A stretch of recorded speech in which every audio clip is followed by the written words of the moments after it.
You want to start by talking? You start. Yeah, sure. She's very chatty. So we were watching a movie by Martin Scorsese called Hugo, and we were really entranced with this beautiful automaton in the movie that writes and does wonderful things. We thought it was very magical. So it's pretty much became the impetus for creating this whole exhibit.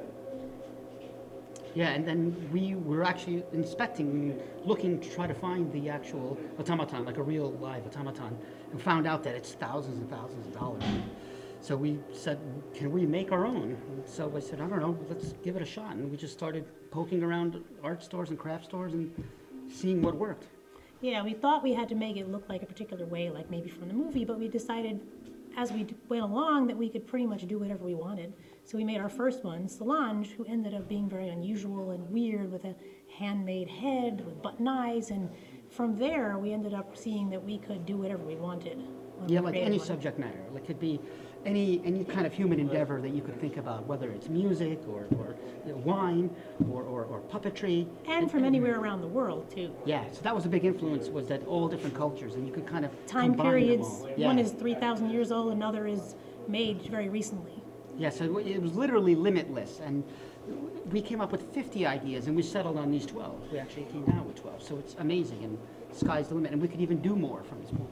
And the key thing was that we wanted to make machines that also sparked the imagination, that were whimsical, that were playful, but always had a function, that always did something. So that was sort of a synergy of the two things. Right, Always a through line. And it did require the viewer to kind of do some work in terms of seeing what would happen, and how it worked, and how it moved, if it would move, and what powered it. You know, was it electricity? Was it a mechanical wind-up? Was it a biomechanical device? And what would its purpose be, and how would it look if it was moving?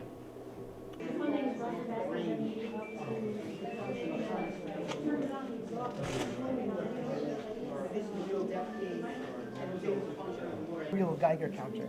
Okay. Yeah, that's a real. Again, find it on eBay. It's crazy. You can find everything. And then we use this resin material to create these terrible chemicals, but it's just a plastic resin. And here you see the arm has been blown off from an explosion, like it had been damaged. Yeah. So she's a translation device, and I think it's someone who was Japanese who created it, maybe. And then you take an English word and you type Love, for example, and it writes love using these different little devices. So the tinfoil would be covered it, yes, because it would be so heavy. The head would be so heavy, and his body is actually a primitive battery. Okay, this is La Araña, Spanish for the spider. This is an insect lure. So you put it out in the woods, and then it would bring an insect as a specimen, and it could capture them. These are little music boxes that would play music while you perform. Oops, hold on. She's got gears underneath if you look.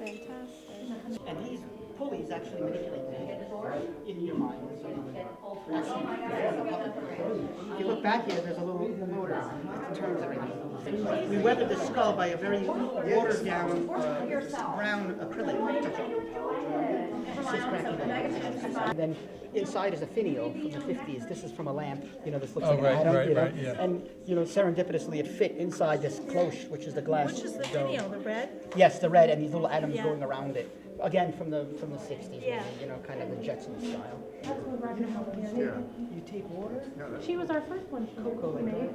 She was a seamstress. Yeah. put it in water. Sure, she was. That's sheet metal, like sheet aluminum that we found at Home Depot, and you had to measure and cut everything. you cut it. We cut it all to create this kind of more modern. On the back.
Well, this was a incredibly unique collaboration. I think we both brought skills to the project that were specific to what we knew how to do well.